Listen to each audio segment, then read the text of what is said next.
When I was 9 months pregnant, I received an email with an electronic bank statement. My husband, Daniel Hart, had been transferring $30,000 to the same woman every month without fail. The first payment was dated back 2 years, right around the time we lost our first child. Then, as if on cue, my phone chimed with a messenger notification from her. It was a friend request, along with a note that read, "The happy woman who gets $30,000 in pocket money every month." I felt an eerie calm wash over me, almost unnatural. As I stroked my belly, I clicked accept. Immediately, a message popped up. "Did you get the bank statement?" Ignoring it, I went straight to her account profile. The earliest post was from 2 years ago, on April 21st. In the photo, she leaned gently on a man's shoulder, her hand resting on him, showcasing a massive diamond ring. The caption read, "Thank you for the birthday gift. Love." Although only the man's back was visible, I recognized him instantly. It was Daniel, my husband. He was wearing the shirt I had bought him during a business trip, the one with intricate embroidery on the collar. 2 years ago, April 21st, was the day I lost our first child. While I lay in the cold, sterile operating room, undergoing a DC procedure, my on-a-business trip husband was celebrating another woman's birthday. The irony was almost suffocating. My hands trembled as I scrolled further through her posts. Since that day, she had been flaunting all kinds of luxury items, each one identical to things I owned, except for one, a jasmine-scented perfume. Then I saw her most recent post. Pinned at the top, it was an ultrasound image. She was pregnant. I dropped my phone, my heart pounding, and frantically searched through the dirty laundry basket. I found the shirt Daniel had worn the night before. Lifting it to my nose, the unmistakable scent of jasmine hit me. I never wear perfume. When I didn't respond to the message, the person on the other end grew impatient. My phone buzzed again and again as photos and videos came flooding in. Clutching my belly, I sank onto the couch, struggling to breathe. I forced myself to look at the undeniable evidence of Daniel's betrayal. The woman in the photos was young and beautiful, her ponytail bouncing with life. There were pictures of her and Daniel. He was rowing on a lake, playing in the snow, and tucking a maple leaf into her hair. It was as though each season, spring, summer, fall, and winter, was captured in their little love story. Taking a deep breath, I shakily opened one of the videos. In it, Daniel stood by the ocean, tenderly calling her my Karina. She softly asked, "Do you love me?" This was my husband of 7 years, the father of the baby growing inside me, replying with a warmth I hadn't seen in years. "I'll always love you, Kara." I replayed the video over and over, tears streaming down my face. As dusk fell, the room around me grew dim. Daniel finally came home. His voice was gentle as he lightly scolded me. "Olivia, why didn't you turn on the lights? It's so dark. What if you fall?" He flipped the light switch, and the room lit up. I quickly covered my tear-streaked face as he knelt in front of me and took my hand. "Why are you crying? Who made my precious wife and our little one so sad?" he asked, his voice soft as he kissed my belly. As he leaned closer, I smelled the same sweet jasmine fragrance. Struggling to keep calm, I asked, "Where were you?" "I was working late at the office." "What's wrong, honey?" Daniel replied casually,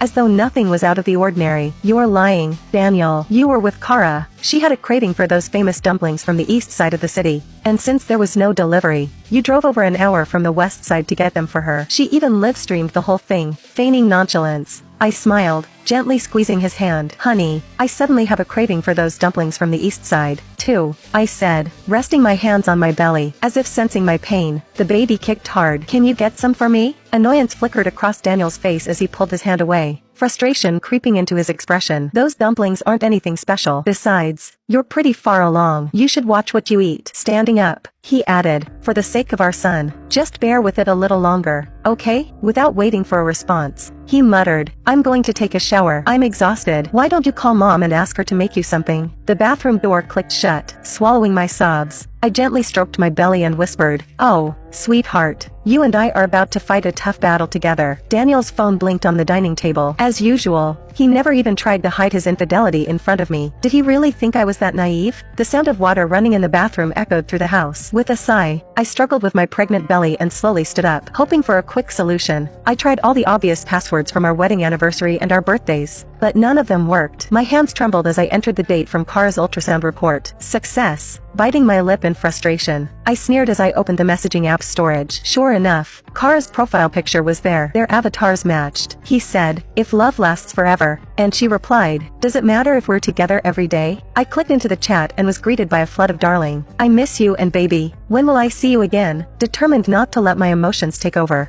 I activated the screen recording feature. Next, I opened Daniel's shopping app. To my dismay, His order history was filled with pregnancy supplements, skincare products, and makeup. They were all sent to the same address. Every delivery was made to Kara, with one hand resting on my restless baby. I took screenshots with the other. I sent the videos and screenshots to myself, then carefully deleted the evidence, satisfied that everything was in order. I placed the phone back exactly where I'd found it. Waddling back to the bedroom, I lay down on my side. The weight of betrayal settled over me as my heart felt like it had a hole ripped through it, and I couldn't stop shivering from the cold weight of betrayal. After 7 years of marriage, I had been reduced to a cruel joke. When Daniel came out of the shower, his phone rang. From my vantage point, through the crack in the door, I saw his face soften as he answered the call. Glancing toward the bedroom, he carefully stepped out onto the balcony, closing the door behind him, curiosity gnawing at me. I forced myself up and stood by the door, watching him. I couldn't make out the words, but his expression was tender, with a slight smile. At some point, whoever was on the other end must have said something that made him frown in discomfort. But soon enough, he caved, agreeing with a subtle smile. The chill in my chest deepened. Slowly, I turned and dragged myself back to bed, feeling as if the air had been sucked out of the room. Even breathing felt like a burden. A few minutes later, I heard Daniel tiptoe back inside. One of his hands rested on my belly while the other gently brushed the hair from my forehead. His voice was soft as he whispered, "Baby, there's an urgent project at work. I need to go in." I turned my head and stared deeply into his eyes. My last shred of hope flickered weakly as I asked, "I don't feel well. Could you stay?" For a brief moment, I thought that if he chose to stay with me instead of running to her, I could try to forgive him. But then I remembered, once the kite string snaps, it can never be fixed. As expected, when I was 9 months pregnant,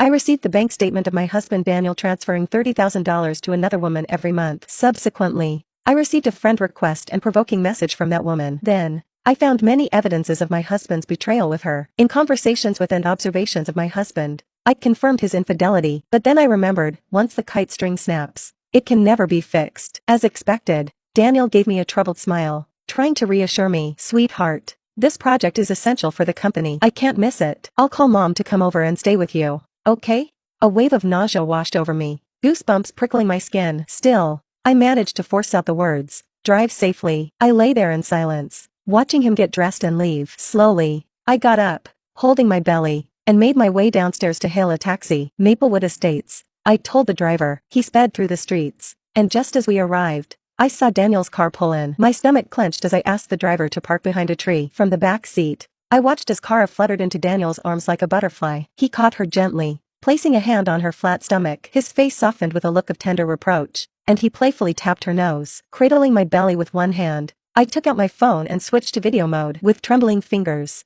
I watched through the screen as Daniel lifted Kara into the passenger seat and carefully buckled her seatbelt. My eyes burned, but I blinked back the tears. "Driver, follow that car," I said. The car climbed onto the overpass, neon lights flashing by outside the window. In a daze, my nails dug into the window frame until they split, the sharp pain snapping me back to reality. I put my bleeding fingers into my mouth and bit down hard. As the car wove through the city streets, I repeated to myself repeatedly, "Olivia, endure it. The pain will pass." When we arrived at Riverside General Hospital, I scanned the QR code to pay the driver. As I stepped out of the car, the usually quiet driver turned to me and said, with unexpected kindness, "Miss, take care of yourself. For the baby's sake, don't hurt yourself." Since discovering Daniel's affair, I hadn't told a soul. The secret felt like poison, slowly eating away at me from the inside. The kindness of a stranger felt like a fresh breath of air, pulling me back from the abyss. I gently closed the car door, offering him a small smile. "Don't worry, sir. No one can hurt me anymore because I'm ready to throw the trash where it belongs." I hid behind a pillar,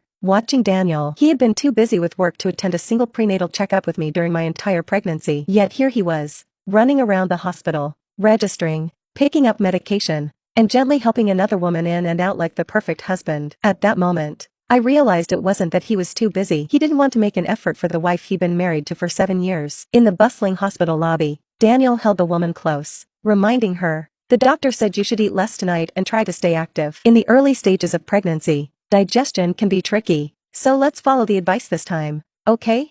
"Ah, fine. I got it," she replied, pouting playfully. "But it's your fault. You bought way too many dumplings." All right, I'll take the blame," he said with a smile. "It's my fault for making my sweetheart eat too much, okay? That's better." She smirked. "Fine. I'll forgive you." This time, as I watched them, they bantered like a real couple, close and inseparable, while I stood under the hospital's harsh fluorescent lights, feeling like an intruder in my own life. I was invisible to them. With a heavy heart, I held my belly and slowly shuffled out of the hospital. Outside, The scene was no less cruel. The rain had started. The cold autumn wind blew against me, and the rain felt like it was trying to drown the world in its chill. Through the mist, I watched as Daniel draped his coat over her, shielding her from the rain and gently helping her into the front passenger seat. The woman smiled up at him, grabbing his tie and pulling him in for a kiss. My husband cupped her face and kissed her deeply right there in the rain. When they finally pulled apart, he tapped her nose playfully, and she tugged on his tie again, biting his lip hard. To my surprise, instead of getting upset,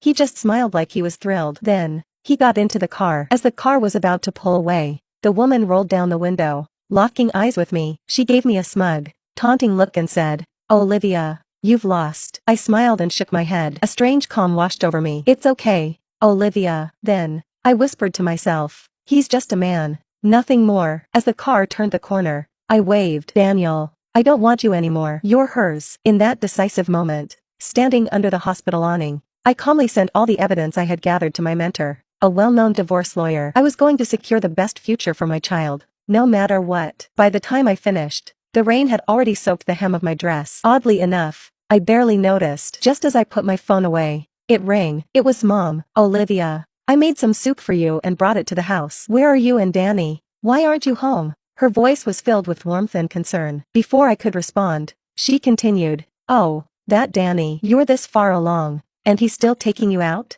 You really need to be careful right now." Hearing my mom's voice felt like a blow, like opening a floodgate I had been trying so hard to keep closed. All the pain I had been holding in grew into an overwhelming weight, pressing down on my chest. I bit down hard on my lip, fighting back the sob rising in my throat. The pain of suppressing it sent a shiver through my entire body. "Mom, don't worry," I said, forcing a smile even though she couldn't see me. "We're just out having dinner." I swallowed hard, trying to keep my voice steady. "Oh, we're being careful. Danny's right here with me." I had to keep it together. I couldn't let my mom hear me cry. I wouldn't. "It's raining. Mom, drive home safely, okay? Text me when you get there." I hung up quickly before my voice could betray me. Once the call ended, I took a deep breath and tried to hold everything in,